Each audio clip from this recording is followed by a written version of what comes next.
Once we have outlets, computer outlets in every home, each of them hooked up to enormous libraries where anyone can ask any question and be given answers, be given reference material, be something you're interested in knowing. From an early age, however silly it might seem to someone else, that's what you're interested in. And you ask, and you can find out, and you can follow it up. And you can do it in your own home, at your own speed, in your own direction, in your own time. Then everyone will enjoy learning. Nowadays, what people call learning is forced on you, and everyone is forced to learn the same thing on the same day at the same speed in class. And everyone is different. For some it goes too fast, for some too slow, for some in the wrong direction. But give them a chance, in addition to school, I don't say we abolish school, but in addition to school, to follow up their own bent from the start. Well, I love the vision, but what about the argument that machines, computers, dehumanize learning? Well, as a matter of fact, it's just the reverse. It seems to me that it's through this machine that for the first time we'll be able to have a one-to-one relationship between information source and information consumer, so to speak. Well, in the old days, you used to have tutors for children. A person who could afford it would hire a pedagogue, a tutor, and he would teach the children, and if he knew his job, he could adapt his teaching to the tastes and abilities of the students, you see. But how many people could afford to hire a pedagogue? Most children went uneducated. Then we reached the point where it's absolutely necessary to educate everybody. But the only way we could do it is to have one teacher for a great many of students, and in order to organize the situation properly, we gave them a curriculum to teach from. So how many teachers are good at this too? Like in everything else, the number of teachers is far greater than the number of good teachers. So we either have a one-to-one relationship for the very few or a one-to-many relationship for the many. Now there's a possibility of a one-to-one relationship for the many. Everyone can have a teacher in the form of access to the gathered knowledge of the human species. Through the libraries that are connected to the computer. That's right.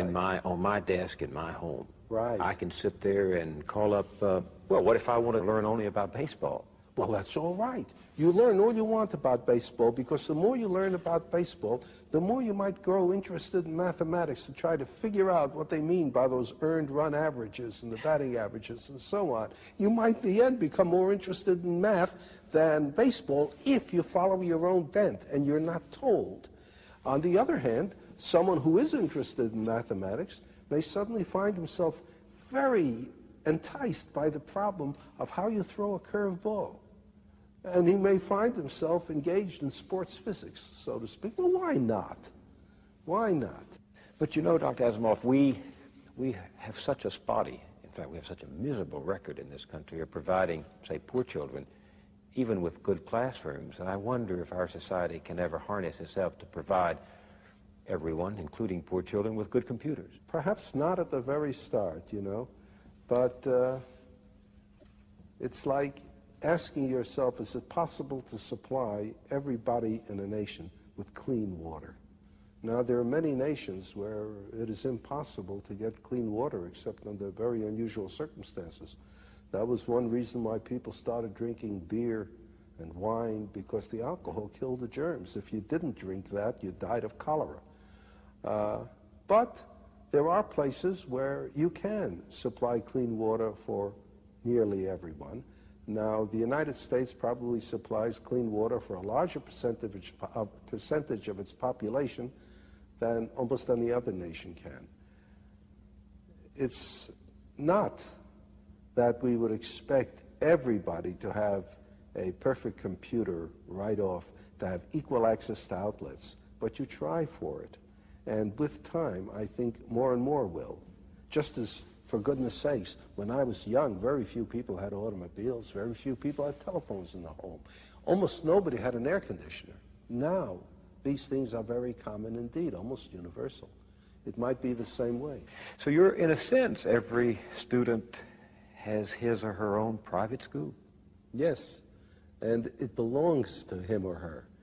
He can be the sole dictator of what he is going to learn, of what he is going to study.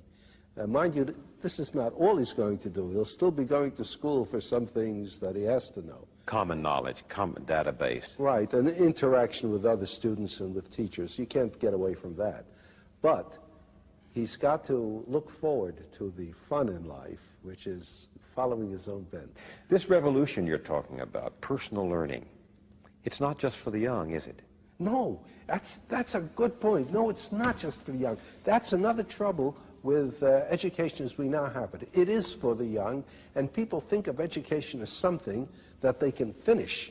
And what's more, when they finish, that's a rite of passage into manhood. Real world. Right. I've finished I'm finished with school. I'm no more a child. And therefore, anything that reminds you of school, reading books, having ideas, asking questions, that's kid stuff.